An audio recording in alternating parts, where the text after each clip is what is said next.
in a particular, sustained way over a lifetime. Okay? Over a lifetime. So year after year after year after year, you're in this thing. I like to think of it as my personal calling.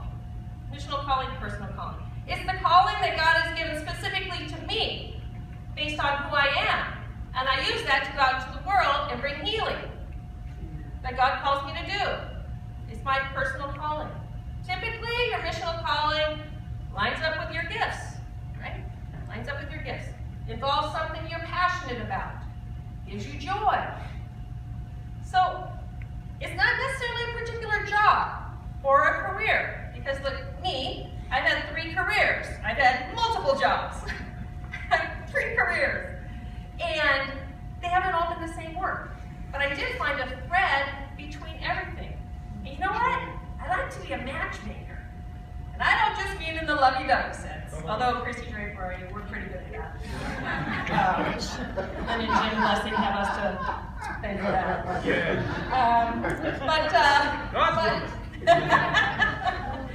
But you know, I just like figuring out who needs something and who has something and how I can put them together. And I tend to do that with the lens of the outsider or the marginalized person. So that's kind of been my bent as I've gone through these years. It's the best way I show up in the world.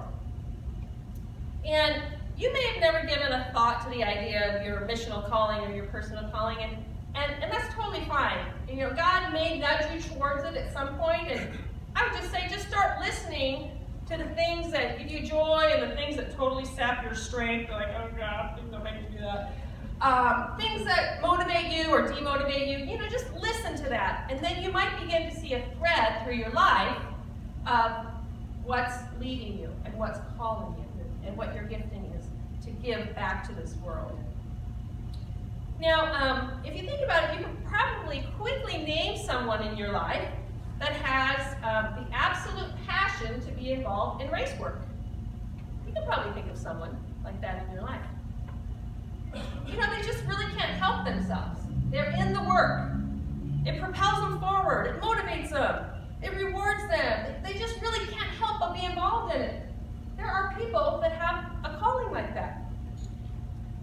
So we say, oh, well, they're called. They're called to that work. But I'm not. I'm not called to that work. Well, they're called to that work. You can look around this room. Can you find somebody? Somebody in this room that might be called to that work?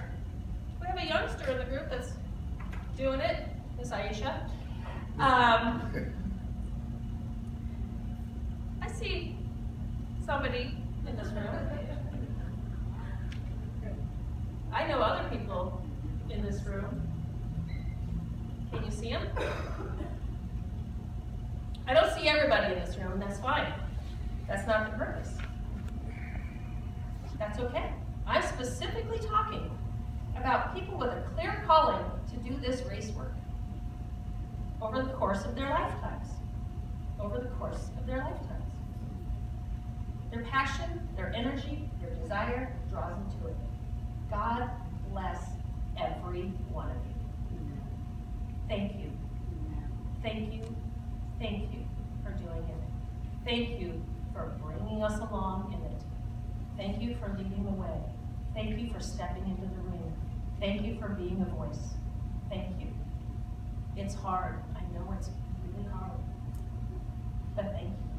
Thank you for doing it. Now, some of us being involved in this work is just, well, that's scary. That is just scary. It may be so uncomfortable for us that we can barely open our mouths to speak about it. Which leads me to the third calling, our direct calling. Receiving a calling from God, a direct call, can be kind of an unusual thing. Some people might get one direct call or several direct calls during their lifetime. Some people may never get a direct call. This is totally up to God. This is not something we manufacture ourselves. This is just God speaking into your life and saying, I want you to do this for this time right now. So do you remember last weekend when Michelle Lane was talking about how the guitar section play came into being? Well, she said she thought it would be a really good idea for the Today Show to do a series of real conversations with real people talking about real racism. And so she wrote him an email, and she pushed send, and the minute she pressed send, God said to her, why don't you do that, Michelle? Why don't you do that? God wasn't looking for someone else to do it. He was looking for Michelle to do it.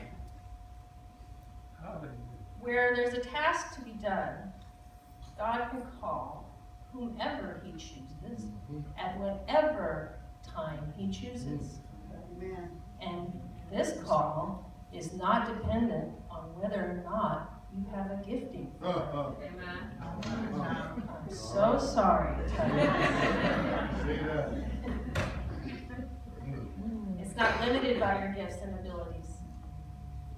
It's God who's calling. Think about Abraham. Now, he didn't want his direct calling to lead the people out of Egypt, did he? No. He argued for quite a while. I can't do it. Can't do it. Think about Esther. Who went from being a Jewish teenager in exile to being the queen of Persia, the most dominant kingdom in the world at that time. For such a time as this, she saved the Jewish people. For such a time as this. Think about Jonah. He didn't want to go to Nineveh. Oh yeah, Lord sent me to Nineveh. Not. I can't do it. He almost became lunch for a whale. A direct calling can potentially involve something you enjoy, like Michelle creating a guitar player. Or something you dread, like Jonah. But either way, when you get a direct call from the Lord, you got to do it. Gotta do. He's the caller. We're the followers. When He calls, we follow Him. Now, as I was thinking about this concept of a direct call, I began to wonder if right now, at this particular time in history, for such a time as this, that maybe God is calling some of us in this congregation to step into the race work. I don't know for how long. It might be for a week. It might be for a year. It might be for 3 months. It might be for 10 years. It may be for a period of time. Has God been saying something to you? Has He been nudging you way out beyond your comfort zone in this? I know for many of us, the idea of stepping into this is horrifying. Literally horrifying. We don't want to make waves. We want to keep the peace.